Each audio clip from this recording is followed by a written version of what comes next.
ہائے اصغر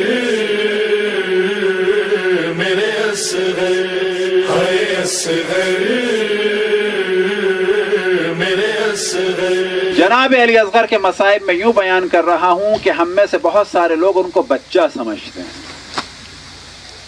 جبکہ عالم انوار میں بچہ اور بڑا نہیں ہوتا، یاد رکھیں۔ وہ دنیاوی اعتبار سے تھے، ان کا نور مقدس اس دنیا میں 6 مہینے رہا۔ حضرت آیت اللہ العظمیٰ مرزا قمی آج سے تقریباً 216 سال پہلے دنیا سے رخصت ہوئے۔ ان کی قبر آج بھی قم میں حضرت معصومہ کے حرم کے بالکل سامنے ہے۔ آج بھی وہاں پر بڑی تعداد میں جس کو حاجت ہوتی ہے ان کی قبر پہ جا کے قرآن پڑھتا ہے اور حاجت طلب کرتا ہے۔ لیکن وہ مرجع جب اپنے زمانے میں تھے، آپ جانتے ہیں کہ بعض دفعہ درس سے پہلے اپنے شاگردوں سے کہتے تھے کہ علی اصغر کے مصائب پڑھو۔ بعض دفعہ شاگردوں نے سوال کیا کہ بعض دفعہ کیوں آپ تاکید کر فرماتے ہیں کہ علی اصغر کے مصائب پڑھو؟ تو فرماتے ہیں کہ جب میں انتہائی شدید مشکلات میں گرفتار ہوتا ہوں تو میں توسل کرتا ہوں روح مقدس حضرت علی اصغر سے۔ شاگردوں نے سوال کیا کہ کیا وجہ ہے؟ وہ وجہ بعد میں بیان کروں، ایک واقعہ اور بیان کر کے کہ جس کے بعد ہمارا تعلق اہل بیت سے اور خصوصاً اس 6 ماہ سے بھی مضبوط ہو اور ہم توسل کریں جہاں چہاردہ معصومین سے، جہاں جناب عباس سے، تو وہاں جناب علی اصغر کو فراموش نہ کریں۔ ایک کتاب ہے حضرت آیت اللہ محسن خرازی کی جو معجزات پہ انہوں نے لکھی ہے، اس میں انہوں نے نقل کیا ہے آیت اللہ احمدی میانجی سے۔ وہ فرماتے ہیں میرا ایک دوست تھا، اس کا نام تھا مرزا ید اللہ۔ مرزا ید اللہ کا بچہ تھا جس کو دورے پڑتے تھے۔ ایک دن اس بچے کے ماموں نے کہا، گر جاتا تھا، بے ہوش ہو جاتا تھا، جسم نجس ہو جاتا تھا، جسم سے نجاست خارج ہوتی تھی۔ ایک دن اس کے ماموں نے کہا کہ میرے دل میں آیا ہے کہ جناب علی اصغر کو عریضہ لکھوں، خط لکھوں، اپنے نام سے نہیں، اس بچے کے نام سے۔ بچہ 4 سال کا ہے، بچہ 4 سال کا ہے۔ یہ بات سب کو پسند آئی، مرزا ید اللہ کو بھی پسند آئی۔ خط لکھا گیا، آپ جانتے ہیں کس عنوان سے؟ السلام علیکہ یا باب الحوائج۔ جناب علی اصغر باب الحوائج ہیں۔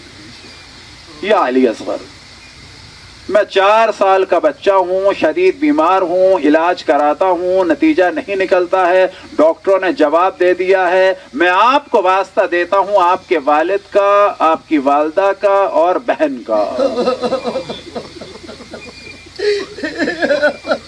کہ مجھے شفاعت عطا فرمائے، مجھے شفاعت عطا فرمائے۔ اب یہ عریضہ لکھا گیا، بعد میں اس بچے کی انگلی پھرا کر اس پر اس کا نام لکھ کے سائن کیا گیا اور انک لگا کے اس کی انگلی کا انگوٹھے کا نشان لگایا گیا۔ بعد میں مرزا ید اللہ کہتے ہیں کہ میرے دل میں آیا کہ اس کو رکھوں کہاں، تو دل میں آیا کہ کوئی کربلا جا رہا ہو تو وہاں بھجوا دوں۔ ایک وقت آیا کہ انہوں نے کچھ لوگوں سے پوچھا، پتا چلا کہ 5-6 لوگ ہیں کربلا جا رہے ہیں۔ ایک سے ان کی ملاقات ہوئی اور کہا کہ یہ امام حسین کی زری میں ڈال دینا۔ آپ جانتے ہیں کہ جناب علی اصغر کا جسم اطہر کہاں ہے؟ گنج شہیدہ میں نہیں ہے، امام حسین کے سینے کے ساتھ دفن ہے۔ اجرکم اللہ۔ ایک وقت آیا کہ یہ لوگ زیارت پہ چلے گئے، یہاں تک کہ ایک دن خواب میں یہ مرزا ید اللہ نے دیکھا کہ امام رضا علیہ السلام تشریف لائے اور فرما رہے ہیں۔ کون؟ اب آپ کو تعجب ہوگا کہ ہم امام رضا پہ کیسے چلے گئے۔ مرزا ید اللہ نے خواب میں دیکھا کہ امام رضا علیہ السلام تشریف لائے اور فرماتے ہیں کہ میں نے تمہارا خط اپنے چچا حضرت علی اصغر کو دے دیا ہے۔ امام رضا فرما رہے ہیں کہ میں نے تمہارا خط اپنے چچا حضرت علی اصغر کو دے دیا ہے۔ امام رضا فرما رہے ہیں میں نے تمہارا خط اپنے چچا، میں نے تمہارا خط اپنے چچا۔ امام رضا فرما رہے ہیں 6 مہینے کے بچے کے لیے، وہ بچے نہیں ہیں، میں نے تمہارا خط اپنے چچا جناب علی اصغر کو دے دیا۔ ان کی گھبرا کے آنکھ کھلی، کیا دیکھا کہ بیٹے پر کچھ بہتری کے آثار نظر آ رہے ہیں۔ ہوش آیا، 3-4 دن میں احساس ہوا کہ یہ تو پورا صحیح ہو چکا ہے۔ 3-4 دن میں کیوں احساس ہوا؟ صحیح تو ہو چکے تھے، کیونکہ یہ گر جاتا تھا بچہ، بے ہوش ہو جاتا تھا بچہ۔ اب یہ پریشان کہ معاملہ کیا ہے، جناب امام رضا علیہ الصلوۃ والسلام یہاں کہاں آ گئے بیچ میں؟ خط تو میں نے بھجوایا تھا ذریعہ مقدس امام حسین میں۔ ایک وقت آیا کہ کافی عرصے کے بعد، سمجھے 1.5 مہینے کے بعد وہی ظاہر ملا، اس نے کہا، انہوں نے کہا کہ بچے کو میرے شفا ہو گئی، تو وہ کہتا ہے کہ ہاں، اور اس کے بعد اس نے بتایا کہ معاملہ یہ ہوا کہ ہم نے جانے کا ارادہ کیا، ایک ایک 2 کر کے، میرے دوستوں کو مشکلات ہوئیں اور وہ جانے کا ارادہ ان کا بدل گیا، میں تنہا رہ گیا، میں نے سوچا کہ کربلا نہیں جا سکتا تو مشہد چلا جاؤں۔ جب میں مشہد گیا تو میں نے سوچا اگر ذریعہ امام حسین میں ہی عریضہ نہ ڈالوں تو امام رضا ہی میں ڈال دوں۔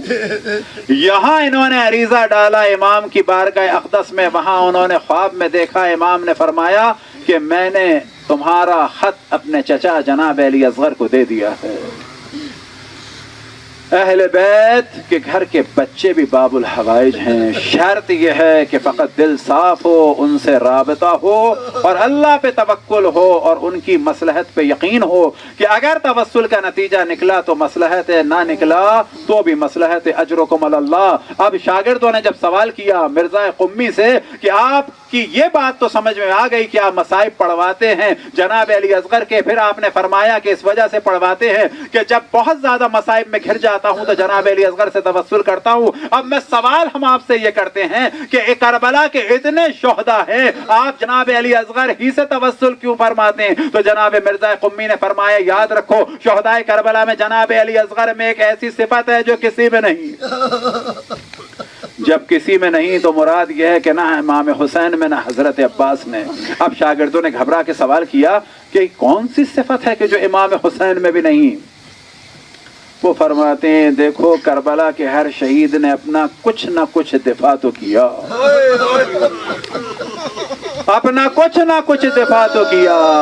یہ علی اصغر ہے کہ جو اپنا دفاع بھی نہ کر سکا، حرکت کی بھی طاقت نہیں تھی، بس مصائب ختم ہو گئے۔